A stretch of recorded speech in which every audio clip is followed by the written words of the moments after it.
Informasi dari Kota Lubuk Linggau, diberlakukannya instruksi larangan mudik Lebaran Idul Fitri 1442 Hijriah dari pemerintah pusat, jadwal penerbangan di Bandara Silampari ditiadakan.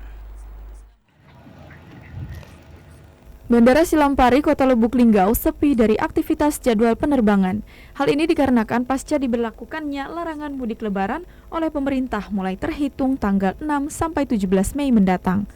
Meski ada ketentuan diperbolehkan bagi calon penumpang dengan syarat tertentu, namun maskapai kesulitan untuk memenuhi kuota jumlah penumpang yang sebanding dengan biaya operasional. Memang terjadi pelarangan bertransportasi udara menggunakan pesawat dalam rangka mudik.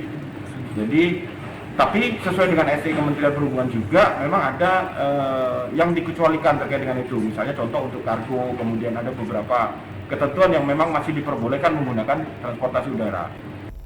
Mega menambahkan, sebelum adanya larangan mudik, Bandara Silampari tetap melayani penerbangan rute Linggau-Jakarta dan sebaliknya dengan 1 kali jadwal penerbangan.